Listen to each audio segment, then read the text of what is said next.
Broadhaven Bay Erris, County Mayo.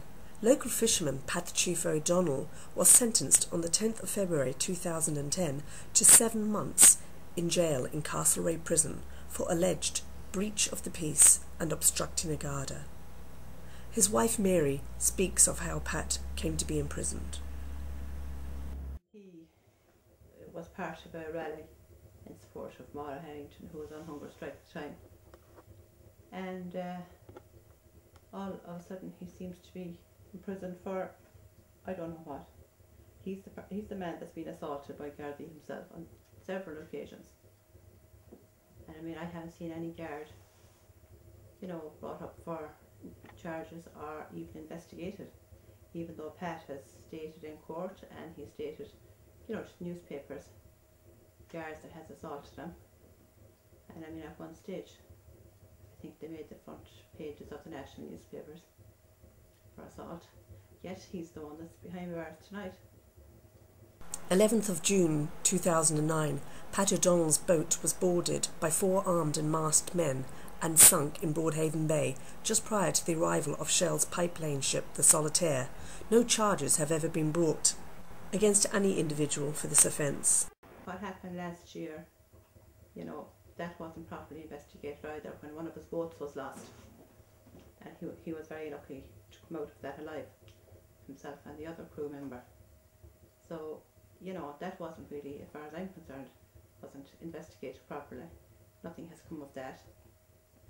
Yet at the time it would have been very simple to, check all the ports around in the area. I mean, the boat involved in that sabotage could easily, I feel, have been, apprehended if action was taken in time. But instead of going, we'll say, in the direction that Patrick pointed out to the Gardaí, where he'd seen the boat last, the Gardaí accompanied him back into Ballyglass. Now, it was obvious to everybody, and I'm sure it must have been obvious to the Gardaí, that the boat that did the damage was hardly going to, come into Ballyglass. So as I say, as far as I'm concerned, that was never investigated. And as I say, he has been assaulted on numerous occasions, and there's nothing ever been done about it either. As far as I'm aware, there was no Gardaí even investigated properly. And Pat is one of the fishermen who refused the compensation from Shell for them running the pipe through their fishing grounds. He's one of about 4 local fishermen, is that correct? That's right, yeah. Well, you can't put a price on the environment. You cannot put a price on the fishing water out there. And he's like 4th generation, that has fished out there in the bay. And, we feel strongly that you can't put a price on that.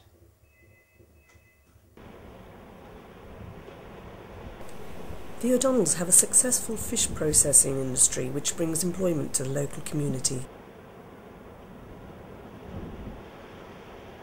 Yeah, well, we have a small cottage industry here, processing some of the crab that Patrick and other fishermen in the area catch, and it's given employment to local people. And like, we've been doing that now for the last 20 years. It's gone very well. Now, if Shell put this discharge pipe out there in the bay, the bay is going to be contaminated. The crab over time, I think, will be contaminated, and our business will be gone. Not to mention that I feel the livelihoods of all the other local fishermen, because I mean, if the fish is contaminated, that's the fishery closed.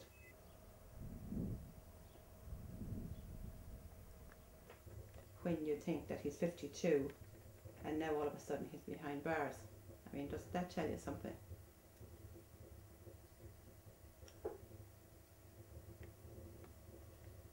So you feel that if he had taken the money, he'd be here tonight?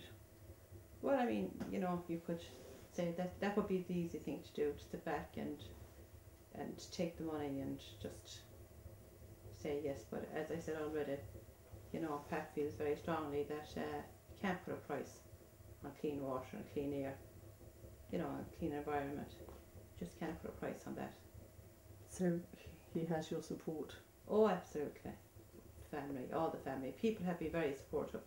I've had, a lot of people calling to the house. I've had lots and lots of telephone calls, texts. I've had cards from abroad. So, you know, people are very supportive, and it's great to get that support. But nevertheless, like, we're devastated with the sentence he's received. We just feel at this stage of his life, you know, he's helped out in the community, he's come to the rescue of guards in the past, and it's just very sad to see. He's been quite brave in the past, and he's actually saved some people's lives, including a guard. That's right, yeah, back in, you know, a few years back, he rescued some guards from a cave in Balderrick, where there was a family, a mother, father and a daughter, and another man, you know, in a cave, and he came to the rescue there. He stayed out all day and all night with his crew, and, you know, he did all he could at the time, and he's helped locally with lots of other things that people wouldn't be aware of. And I just feel that, you know, in court the last year you see 4 men standing in front of a judge. They were all over 50. One of them was 65. I mean, surely to God, it tells you something when you see people of that age. Now, all of a sudden, they're standing in front of a judge, and they might never have been in a courtroom before. It's very hard. It's very sad to see what Shell is doing to the people. You know, they're criminalising the locals. And if you stand up and voice your opposition, I feel you're just, you know, you're going to be singled out.